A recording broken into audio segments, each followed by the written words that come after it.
I sat and watched Glastonbury, on my ass, at home, like any man with a non-working digestive system should.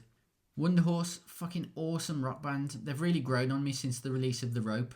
I love the energy with which they attack their instruments. Busta Rhymes rocking a very Double J-esque fit. He looked to be having the absolute time of his life. He's way past his prime as far as rapping goes. Then, for some reason, he kind of slags off people who stream music, and the camera cuts to this guy as a representation of a guy who streams music rather than buys records. I'd be gutted if I was him. Biffy Clyro, honestly one of the greatest success stories ever, named after a bit of merchandise they made up for singer Cliff Richard, a Cliffy Biro. I would watch Biffy years ago playing pubs to like 15 people, but every one of those 15 people knew the words to all of their debut album and the B-sides.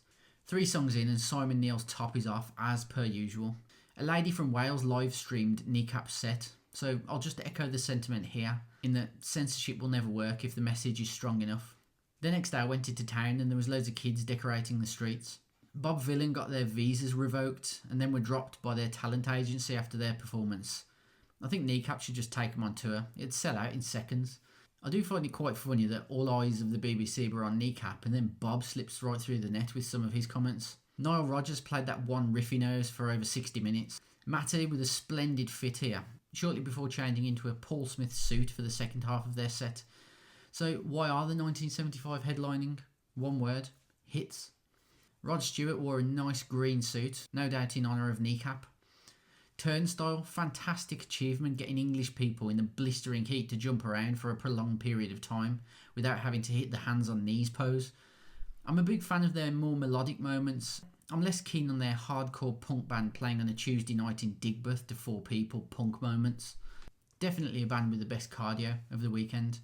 And finally we have Lewis Capaldi. Never have I wanted to hear someone's music less, but rooted for someone more.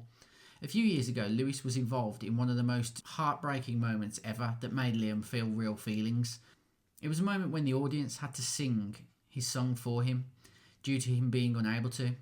They showed him how much they loved him and his music. I think it's this part of the video when I lose it, because everyone's like, nah, don't worry Lewis, we've got this.